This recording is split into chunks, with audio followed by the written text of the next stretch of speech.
So good evening, good evening, good evening. December 29th, Friday evening. What we're going to do right now is lay out some things to think about as you either build your plan for 2024 when it comes to trading, or you're revising your current one. You don't have to change things just because it's a new calendar year. To me, the days and dates and all that are kind of just units of measurement. If we roll over from a Monday to a Tuesday, I mean, it's still a Monday to a Tuesday, right? Your body doesn't know the difference. But we've convinced ourselves that it's a big thing. And so if that's the case, then I would always suggest, leverage stuff that you set up. Let new that new psychological thing take place where you say, okay, cool, new year. Old mistakes are old mistakes. Old plans are old plans. Old things are just old, right? And so we can take it and move forward with new game planning, new decisions, new things to look at. So we're gonna go ahead and start. I'm gonna put some prompts up on the screen, talk about some things. I want y'all to, like I said, take notes or revise or start beginning uh, to make a plan, a trading plan for 2024. So step one is identifying what your goal is. All right, financially, what is the goal? Is it growth? Like primary income? Is it long-term growth? Is it supplemental? Those are things that you're going to take into account as you move through the rest of what you're looking at. And of course, these are things that can be it can be multiple, right? You can have your long-term portfolio, you could still be planning on growing your long-term portfolio while also option trading for a primary income or using Forex for a primary income, right? But thinking about those things, we're going to start with that as number one. And then we're going to have number two be your risk tolerance level. So again, number one is, what is your goal? Why are you trading in the first place? This is important because as you start making movements, you want to make sure that you're making movements that are planned and purposeful. So if you're making sure that if your goal is primary income and you're less focused on the long-term growth of your account, then when you're looking at how much time you're spending into studying certain things, or you're looking at how much time you're spending into looking at your portfolio, right? Then if your main goal is primary income, your main study should be generating a primary income from options trading or Forex or futures or crypto or whatever it is that you're trading, right? Your supplemental is where you're not really looking at making 5,000, 6,000 and up monthly from your trading, but you're more so looking at, hey man, I just want to pay a couple bills. I just want to knock rent out. I just want to knock the light bill and phone bill, gas bill out. Cool. Hey, I make $500 a month. That pays for my car note. I'm cool. Hey, I know I can take a couple trades, size it this way, right? So that's stuff you start thinking about as you have the knowledge. All right, some of us on here watching or listening have the knowledge to say, if that's really all I'm interested in, then I can take a bigger position size on a safer contract, and I don't need to try to catch a huge move. I can take the safer trades, grab my nice and easy, slow $500 and cash out. Hey, I could do something like spreads and different variations of those that minimize my risk, although they can often cap the reward, or they always cap the reward, if I'm not mistaken. Um, but then you'll be able to still achieve your goal. And as long as we're hitting our goal, let's make sure that we're not getting caught up in what everybody else is doing. All right. So if you see somebody else, hey, Jordan's trading as a primary source of income, but I just want to grow my long-term account. But oh crap, it's dope seeing these trades Jordan's taking. Don't let that throw you off of what you're trying to focus on. If your goal is long-term growth, then build out a plan based on that goal. Right. So make sure you got that figured out firm in your mind. Number two is, what is your risk tolerance? How much are you willing to risk on a trade or risk on your positions if you're doing long term, right? So positions as a whole, how much are you willing to risk? Are you risking your certain percentage of your portfolio? Is there a certain dollar amount? Once you get to a certain point where you have um, a base trade size, right? How much are you willing to lose on a trade? Is it 1,000? Is it 400, 500? You know, and this thing will change. All right, we can revisit this every quarter. I recommend revisiting your trading plan. But look at that and think about that for you, because everybody's different. Everybody's different. And even though we might have the same trading goal, your goal could be primary income from trading, but you could take a lower risk approach to it, or you could take a higher risk approach to it. You can risk less money on the trade, but go for those bigger gains. I think about something like earnings where you have potential to easily make, 300% plus every day, right? Pretty much every day, there's a earnings, a stock that has earnings that can make that move. And it gives you a 200% or 300% trade. And so if that's the case, you could take smaller trade sizes, trade earnings, and look to get those bigger rewards. Whereas somebody else might say, I don't want to take those risks. I'd rather go slow and steady, win the race, or maybe go heavier. All right. So think about those things as far as that and write those things down. I'll give us some time to dwell on those. And if you have any questions at any time, please put them in the chat so we can answer those as we move through this. Like I said, it's 40 degrees outside. Got a lot going on. That's why I'm outside. But I did want to make sure I got this to y'all so that over this break, this weekend break, trading break, holiday break, this can be something that you knock out so you roll into the new year with a fresh plan.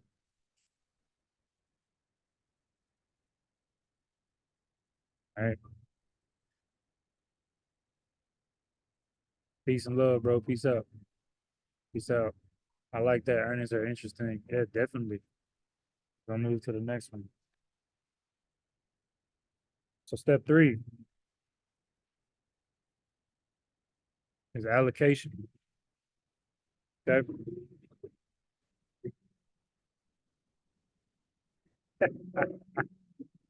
All right. So with that, how are you going to diversify and allocate your trades and your portfolio?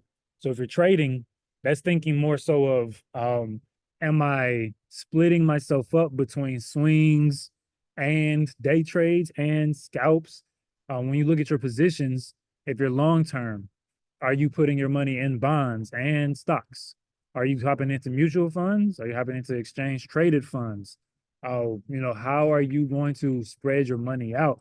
Is it certain sectors that you're leaning more heavier into? Is it sectors that you want to shy away from? Hey, I think next year will be great for AI.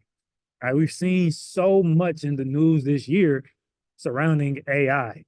So thinking about cyber stuff, of course, with the rise of AI comes a bigger need for cybersecurity. All right, so think about cybersecurity stocks. All right, maybe those are some things you want to start allocating more into. The downside of it is those can be a little more risky because not everything is going to make it. So, excuse me, some of them might pop off, some of them not. Some kind of like the COVID situation where we had, all these companies kind of competing for a cure, or being that leader. But then ultimately we ended up with, having Moderna, Pfizer, Johnson and Johnson. And there's some other ones that were a little smaller. I think it was called Nanovex, maybe. So some other companies as well that were, players in the game that could reap some of the rewards, but ultimately not everybody's able to be a winner.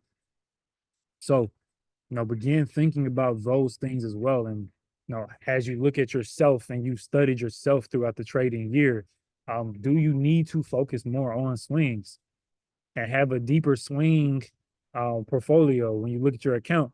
Hey, I got 4 swings that are solid swings, 2 months out maybe, and then in the midst of me having those solid swings, I'm also going to dabble in a day trade a day, one trade a day.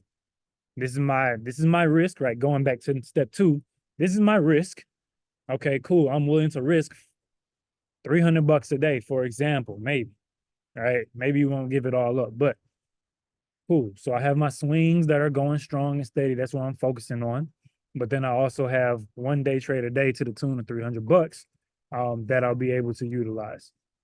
All right. So that's getting a better grasp on your allocation and what you're looking at. Okay. Number 4 is your timeline. All right. So what this is going into, I'm going to try to kind of line these up here. All right. So what this is going into is with your trading, with your 2024, your new year, are you making a certain push on these things? Are you, having a set goal? Is there a goal that you're trying to get? Hey, I want to have a primary income from trading. Okay. So I want to build my account up. Right now I got 5,000 in the account. I want to get it to 25,000 so that I can comfortably day trade on a margin account. Right. What's your timeline for that? And how does that play into what you're looking to do? Your goal is to build long term. Is there a certain percentage you want to get, or what's the timeline? I want to gain, but the market average is 10% per year, since the past, I think it's past like 40 years or so. I want to at least double that. Okay, so my timeline is 20% ROI on my account at the end of the year. Right? What do I need to position myself in that gives me the best opportunity to create that? That's where you start headed down there. So all of these things, these are questions that open the door to more questions. And as you dive deeper into those secondary questions, then you start answering them and you piece together your whole puzzle. All right, yo, my name is Jordan. I'm trading for a primary income. With that being said, the most I'm willing to risk per trade is $1,000. I'm not risking losing $1,000. So that doesn't mean that my position size is $1,000. That means that if I take a $5,000 position, I'm not going to lose more than 20% on that trade. Right. And like we talked about before, I've taught on before, that doesn't necessarily mean that I'm utilizing a 20% hard stop. It can be, it kind of is. But that might not be my first stop. I'll have a price action based stop that will most likely stop me out before I even get to that point. So that's like my hard ultimate stop. Right. I'm not swinging. The market is crazy right now. For example, we're at all-time highs, pretty much. We just fell off of them a little bit. All right, so I'm not really too comfortable swinging anything right now. I can see how we handle this major area. So I'm just day trading. 100% of my focus is currently into day trading. All right, and then having a timeline, and that can be in the form of also a certain amount I want to make per month. Hey, I'm single, no kids. I got an apartment. Car's paid off. As long as I make minimum of 3,000 a month, I'm really fine. I'm really fine. But cool, I want to make at least 5,000 a month. That's my timeline. I have, 20, 22 days or so to accumulate this $5,000. All right. And so that's kind of how you would have your personal steps 1, 2, 3, and 4 built together as we start developing our trading plan. Okay. So then we move into number 5, which is starting to get more into trading. And what I think is going to end up happening, I think I might end up laying this out and then doing a part 2, honestly. All right, but step 5, this could be a lot to take in all at once. Step 5 is going to actually be getting into your trading strategy.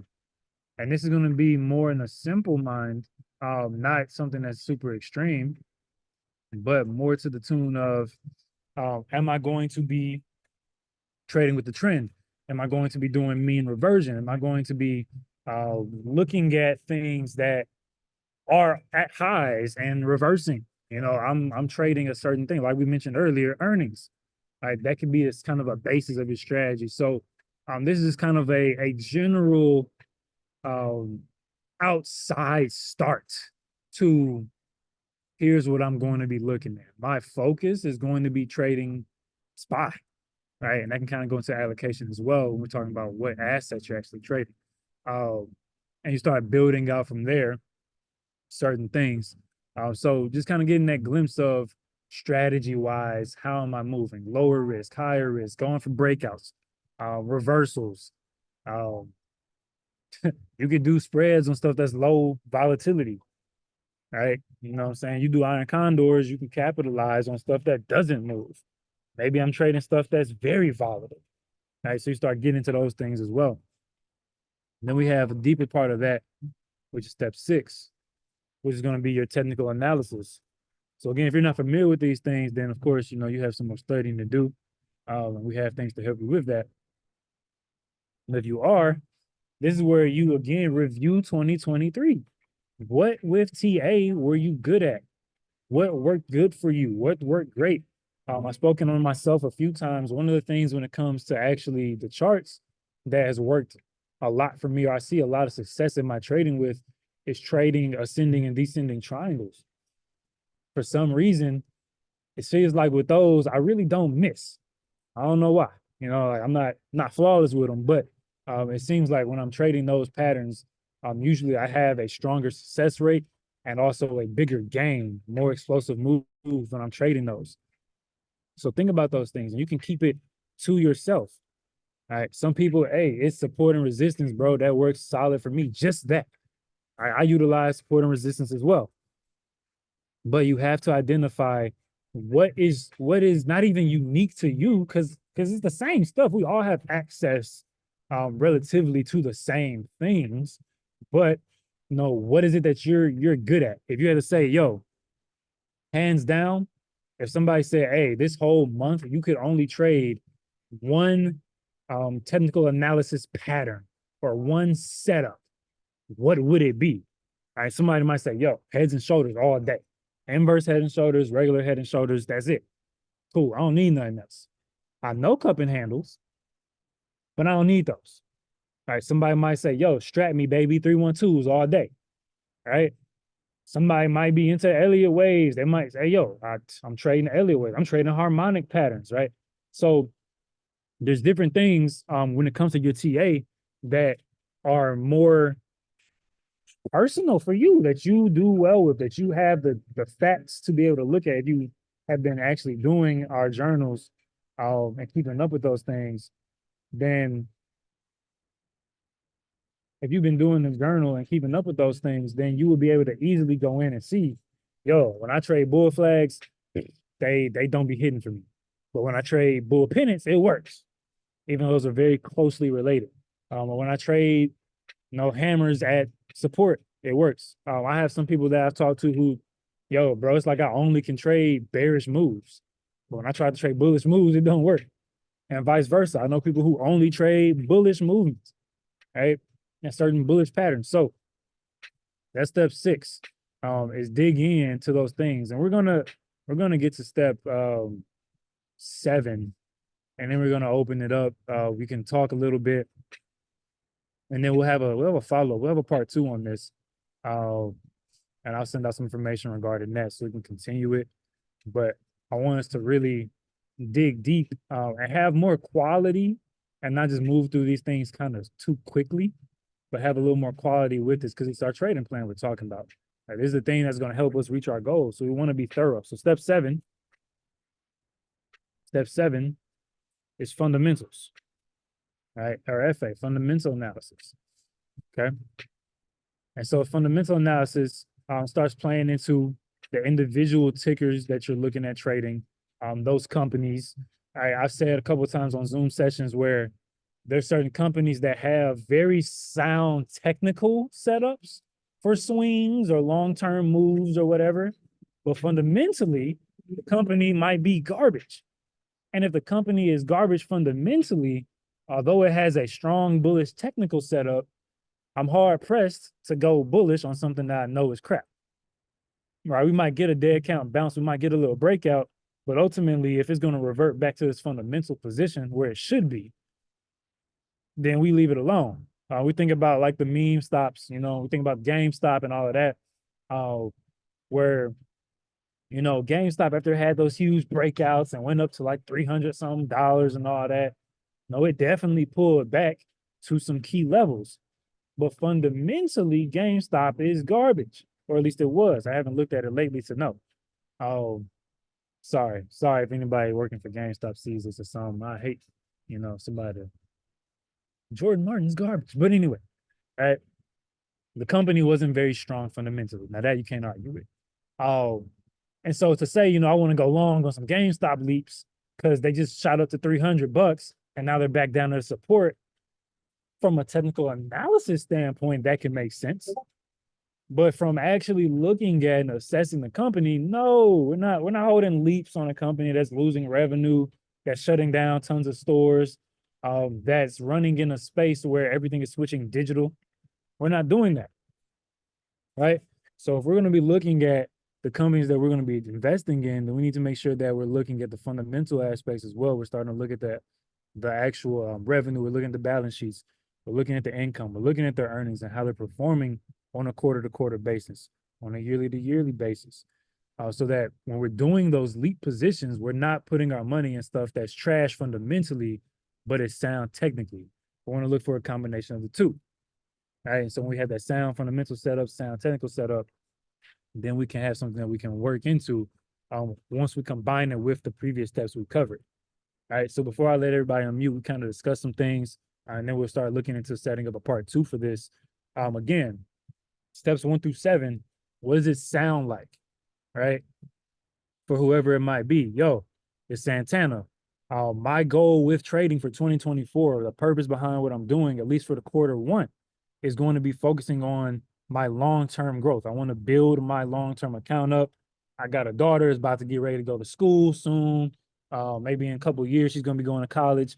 I want to have something that's building up slow and steady for her, but safely so that she can get there. Cool. So that's the goal. We move to step 2, the risk tolerance. All right. With that being said, hey, this is money for my daughter's college. So our risk is going to be a lot lower. So it doesn't mean that we necessarily have to put it in shares, which of course is going to be a lot lower risk. We don't have to put it in treasury bonds, right? We're not going super low risk. We still want to have a higher growth, but we say, okay, cool. I'm going to do my assessments. There's a certain amount of capital I'm not going to lose per position. All right, that can be something we're assessed, or a certain percentage of the portfolio. Normally, we're looking 3 to 5% of the total portfolio that's going to be risk maximum, right? Because at the end of the day, you need to not only be diversified, but you also need to make sure that if you're in a losing position, you cut it, right? Not a pullback, not something you got in and you timed it wrong and then just pulling back, but a position that you can look at and say, hey, what's the bull case for this? I'm in longs, I'm in a bullish position. What is the case to be bullish on this trade? Is there one? Can I create a real thing, or am I pulling it out my butt? All right. So boom, that's that. Number 2, allocation. Hey, I'm Santana, low risk, I'm doing this fund or this account for my daughter to make it to school and have some money so she doesn't have to take out student loans. How am I allocating this funds? Okay. Santana, we mentioned earlier, we're talking about AI being a new wave that was heavy in 2023, which we should see some extension of that into 2024, along with AI, cybersecurity, and those type of stocks coming in as well. Well, if that's the case, then Santana will say, you know what? I might split up where 20% of the account is into stuff that is more on the upcoming, a little more, what's the word I'm looking for? It starts with a P, I think, but can't think of the word, but something that's a little more aggressive, we'll say, right? Not necessarily solid for sure. Maybe it's 15%, something that's more aggressive. And then we have a bigger chunk of the portfolio. 50% of the portfolio is going to go into ETFs that have had major pullbacks and need to recover this year. All right. So if energy sector took a big hit this year, for example, and we're thinking, hey, cool, we look at XLE, pull it up on the chart, we see that it's at a monthly support, for example, and it's pulled back. Right, maybe that's something that you move into. It's the ETF, it's lower risk, but it still allows you to take advantage of an industry that can recover. Right, and so you can go through and you can look at the different sectors. Sorry, not industry. You can look at the different sectors, and see, if healthcare needs to recover, tech needs to recover, financials need to recover, those different things, industrials as well. Right, and plan those out where you can allocate your stuff so that it makes sense. All right, at the end of the day, you want to go through this and make sense. So boom, number 3. Done. Number 4 is my timeline. My daughter's going to college in 5 years. Okay, cool. I have a certain amount I want her to have. Here's my current balance. My current balance is 20,000. I want her to have 50,000 for college. Okay, well, that means you need to more than double up. You got 5 years. With the knowledge Santana has, because he's been fooling with us for a minute, he can do that. All right. But you want to start thinking in line of, what does that look like? And can you still maintain a solid risk tolerance while shooting for higher gains? Because you can, right? But you're going to have a little more, you're going to have more misses here and there.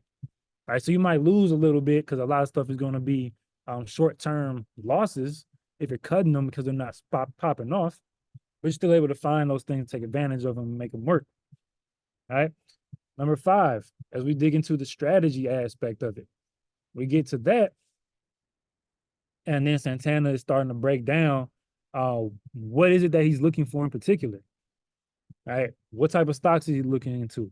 How is he positioning these things? Is he just going with leaps? Is he just going with shares? What is he doing? How is he playing them out? All right, those are parts that he's going to play into the actual trading strategy. TA, you can do technical analysis for longer term positions. Right? We're just going to be looking at a bigger picture chart. So we're looking at the monthly or the weekly or the quarterly chart.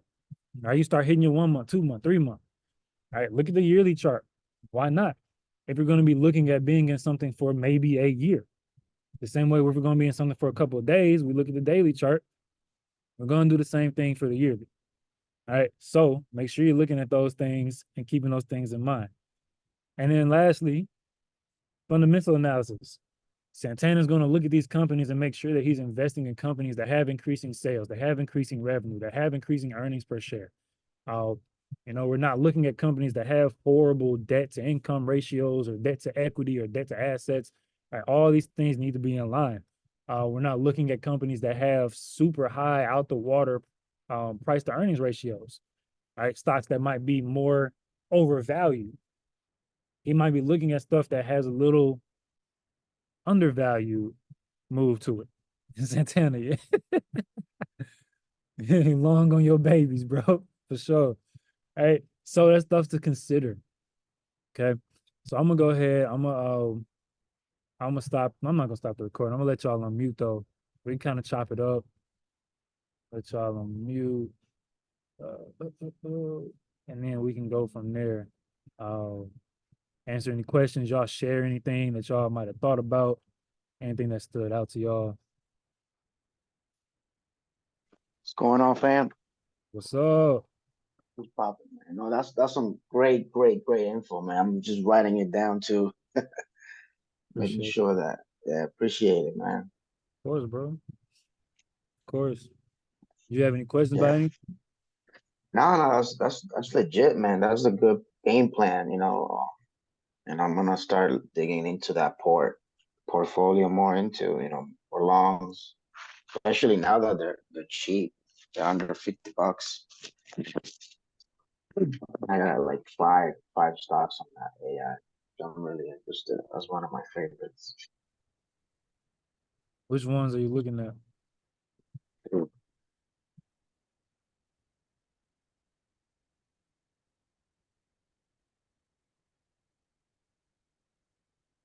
There's a lot of them. I know I got my first one's the BOTZ bots. Okay. I got the IRBO, the iShares Robotics, the THNQ. There's also a Wisdom Artificial Trust Fund, just WTAI, sorry, just $20 right now. Not nice.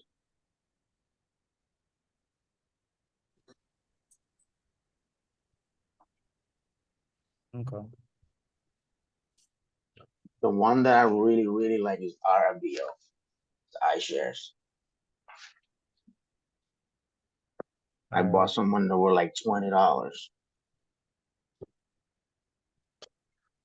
Look at those. See, thank you for unmuting and sharing that, bro. That's why we gotta feed into each other, man. Sure, sure. Absolutely. If anybody that that wants to like dig in and share with me too, I'm also here, open, open for ideas too. But yeah, that's one of my favorite portfolios. Yeah. I gotta look at some more cybersecurity stocks. I think CYBR is a cybersecurity ETF. Which one is it? CB what? CYBR. Uh,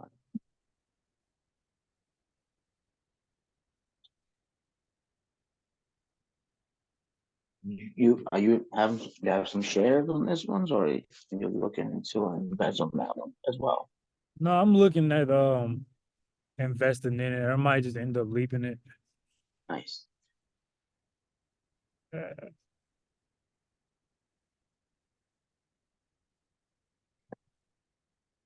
But yeah, if you look at WTAI right now, it just broke a major resistance on the monthly. But I will look at. Huge, huge green candles too.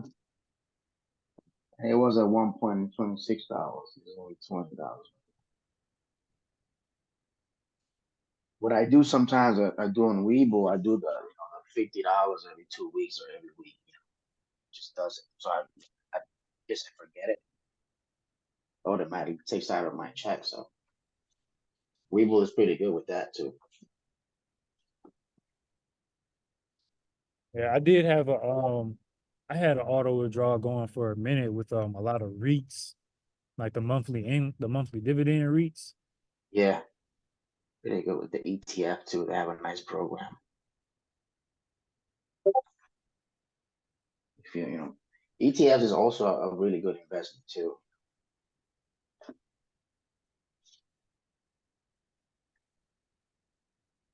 Especially if you want to diversify your portfolio. Absolutely. It's safer, man. I mean, Safe. so I've normally what I do is I look at whatever I look at whatever ETF I want to invest in, and then I just find the best stocks in those ETFs, and then I'll just invest in those. Usually the top two.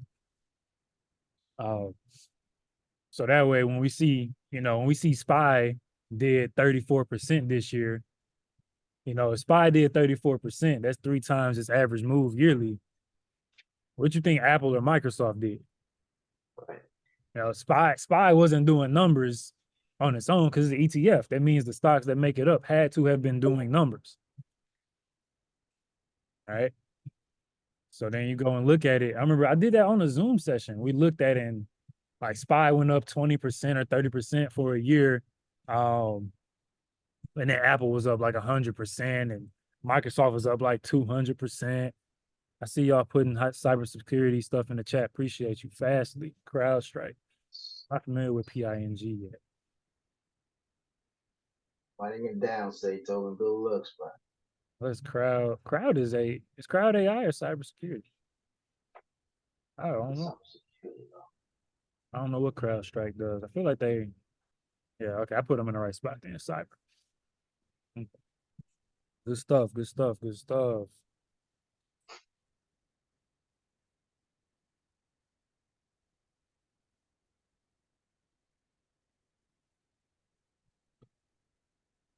you trying to get like more info on data science too now. That's interesting. Said they're like 255 a share. Hey, remember, y'all. A lot of brokerages allow you to do the fractional shares. So even if the share price is high, don't be discouraged. I was talking to people this weekend, or last weekend rather. Sorry, and we were talking, and they were like, "Yeah, I want to get this and that, but it costs so much." I know you can fractional shares. You can do fractional shares. You can purchase it, and then you're investing the money, rather than trying to buy a whole share. Just like Bitcoin, you don't have to buy a whole Bitcoin. You could buy a 0.0002 of a Bitcoin, whatever the return rate is on whatever the asset you invest in, you also reap the same ROI on your money. So that's how you play that.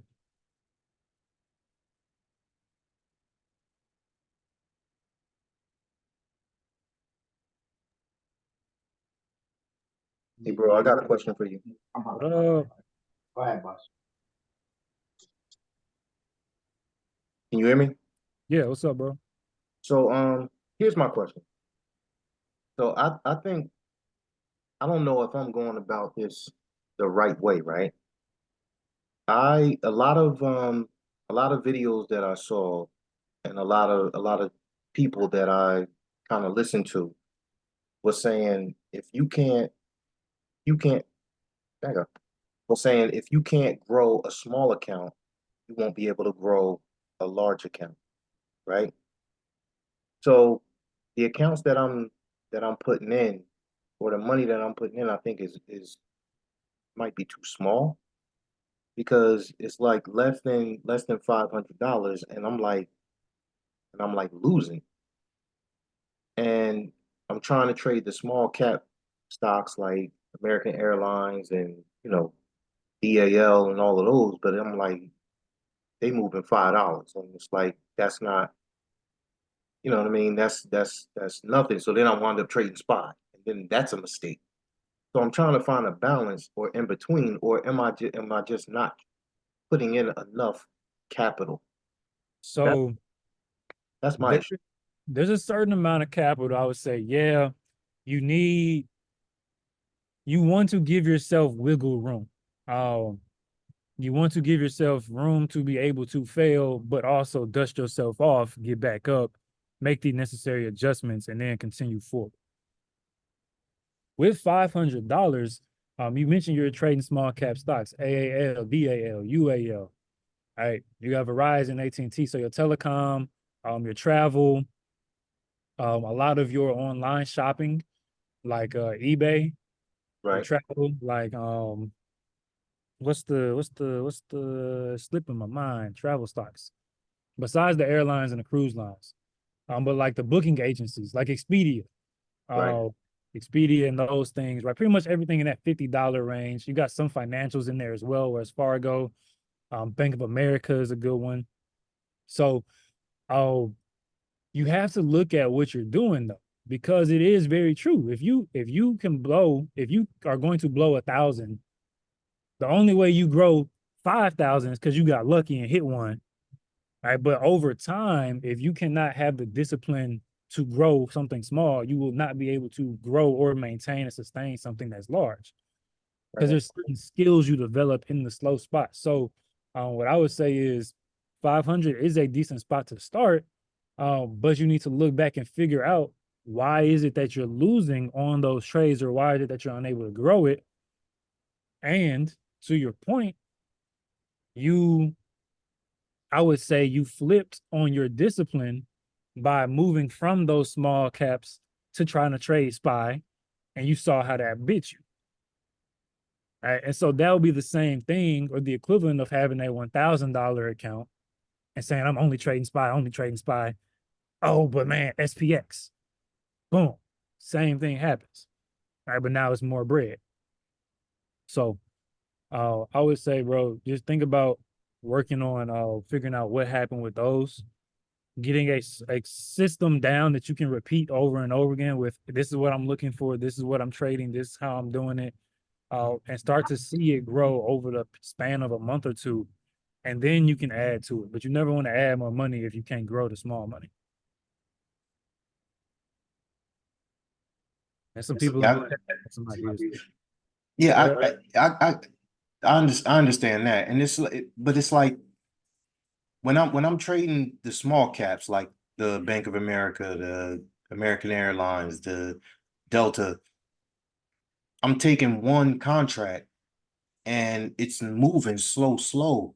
Should I just take more contracts? Take more. So you have um a tolerance to your risk. Now, if you're going to be trading from a $500 account, you don't you really don't want to risk losing more than, honestly, like $30 on a trade. Because you feel like, you can just replace it. Like, okay, it's $500. If I lose $100, well, I get paid next week, for example, or whatever. I can just throw that back in there. But in the grand scheme of things, you just took a 20% hit to your portfolio. Right. That's what $100 loss is. All right. So you're training yourself to accept 20% hits. What you Right. need to then do instead is train yourself to say, all right, this is what I'm trading, this is what I'm looking at. And although right now it might be one contract, two contracts, next week, if you have been sticking to the discipline, it might be 3 contracts. Week after that, it might be 4 contracts. As you stick to the discipline and it grows. And then you switch over and say, okay, forget American Airlines. Now I'm trading AMD, or now I'm trading Snapchat, which still is a small cost per contract, but it has more volatility than the travel stocks. Got you. So do you think I'm Do you think I'm on the right track though with Sure. with the whole $500 thing? Yeah, Got you. absolutely, bro. Yeah, I just want to say, Jordan, you hit the nail on the head. It's exactly that. Like I gave up on options. I was like, I'm not doing it. I like futures, whatever. I gave up on options, and then I went back and I said, let me just give it a try. And I tried this little compound challenge, and it worked. You know what I mean? I was very selective, and I started with 100, and then the next ones I go, I increase the amount that I'm putting into the next trade, and it keeps growing and growing and growing. So you can do it. So I say it's all about discipline, and I'm very picky and choosy about the next contract that I'm going to get because I'm like, I can't lose it. Like, I got to keep going. I can only be a winner.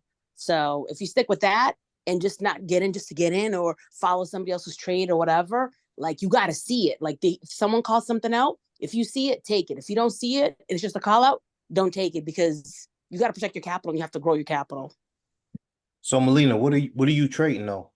When you say you grew 100 from $100? So then the first one I did a next day SPY contract, and I only paid like $50 or $60 for it. And when I saw 20%, I cashed out and I walked away. You know what I mean? So the next I had an extra $20. You know, 120. So then I could have went a little bit closer to the money. Next day contract, right? You know what I mean? So I kept doing SPY a little bit. So then as I started doing that, but it only had to be like A1 setups, had to be at a level, had to be like a Morningstar or something for me to then continue to grow it. And then when I saw something was like like a short bet, like, oh, let me do SPX so I can get a quick 20, $30, get that, and then boom, done for the day. You know what I mean? So it took me 2 weeks to do it, but it was small and steady. But when I look at the sides, I'm like, okay, this is what Jordan talked about. It's discipline. You don't have to be in every trade, and you don't have to trade every day. And I don't have to wait for a 50% or 100% banger. Like if people get 100%, good for you. To me, I'm just still trying to get my feet wet back into options. So it's slow and steady for me. Got you. And that's all a part of the individual. That's why we're talking about this in the first place. Is for me, I personally can't sit and be like, 20%. Let me take that. I can't do it. But that's because the way I trade in a fashion where I'm making trades that have the potential to hit on a regular basis 60, 70% plus. So knowing that, I can't take 10% and be like, ooh, let me run with that. Whereas if you're trading differently, or if you're trading maybe a smaller, on a smaller time horizon, you're looking at a smaller picture instead of a larger picture, then that's exactly what you might need to do. Or if you're somebody who just on a psychological level can't withstand something like me, where I'll go down 30%, won't blink. I know a lot of folks who will be down 30% and will be losing their mind. I'm like, bro, it still hasn't hit my level. I'm cool. And then, 2 days later, cool, 80% positive. Whoop, appreciate you.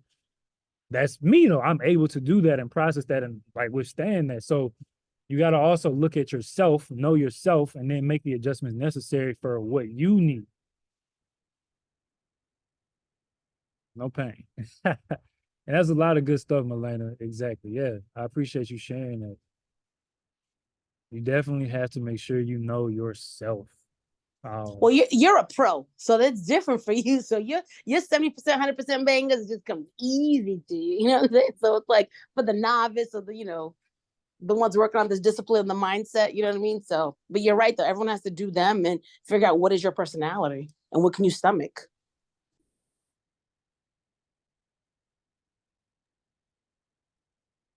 So Melina, I got a question for you. Okay. So I was thinking about doing the whole switch to futures, right? Because no Greeks or anything like that. But when you said you switched back to options, is there a reason why you switched away from futures back to options?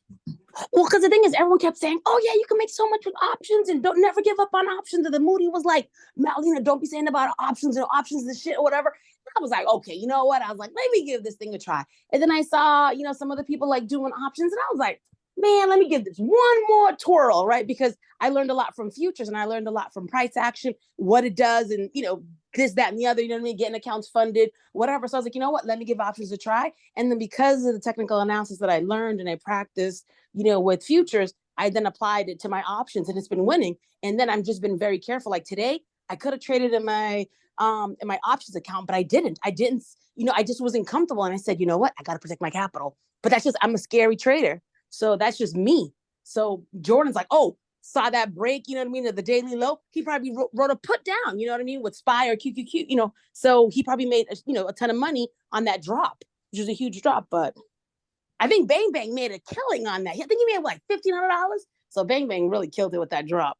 Got you. But yeah, but everybody's different. But I'm giving it a try, and that's why I'm working on discipline and I'm working on mental mindset. Can I be disciplined to say I don't have to trade every day? I have to look for A1 setups, and then what I want to do is as I grow it, I'm going to add more to it, and then I could wait to see. Okay, can I get more than 30%? Can I get more than 50%? Can I get there? But I have to go slow and steady. So hopefully one day I'll get to Jordan's level. But right now I'm just going at my own pace and just working on my mental aspect of it. Because I think that's what messes up people with options is the greed. Like, oh, you could make 200%. Oh my God, you could triple your money. Look at me, blah, blah, blah, whatever. Everybody on Instagram. It's just like, yo, it's all mental. You just got to like go at your own pace. I mean, that's my opinion, but. Get to where you want to be. Because I don't really, in just like a very literal way, I don't think it's anybody who is going to get past my level that wasn't in the game before me because I'm still studying and I'm not going to stop. And you not gonna study more than me. So don't I would say I know what you mean, but for anybody else, I wouldn't want comparison to somebody else to kind of play too big of a part in how you process. But think about just focusing on where you want to go. Right? Jordan's level is here. I don't even want to do all that. I just want to be like right here. Like he on level 30. I just want to be level like 10. That's good for me. Level 10. How I get to level 10? Cool. Level 10, that's where I'm at. Jordan level 50 now? Cool. Level 100? Cool. Maybe I go to level 20. You know? There's something to think about. Something to think about. I ain't worried Yeah, about you're one of those child prodigies. Like while I'm in ninth grade, you're like I'm in ninth grade and I'm 14 years old, and you're like in ninth grade and you're like 7 years old or something. Like fast. Hey, honestly, you in high school sitting around at night reading about stocks. Everybody else trying to go to the football game. Yeah, man, I'm looking at the market, man. Gotta see what's going on. Powell speaks. But no, it's different. But that's because we want different stuff. We gotta move different. Is what it is. My computer is on 3. Is anybody here that I could pass it off to? Maybe. My computer's on 1 now. I might just give Elena the mic. I might just give Elena the host. Maybe cool with that, Elena? You could do that. I'm on my phone, so just tell me how to do it. Oh, I mean, it's just if anybody wants to keep talking and unmuting everything. That's all. Let me reclaim host and stop the record.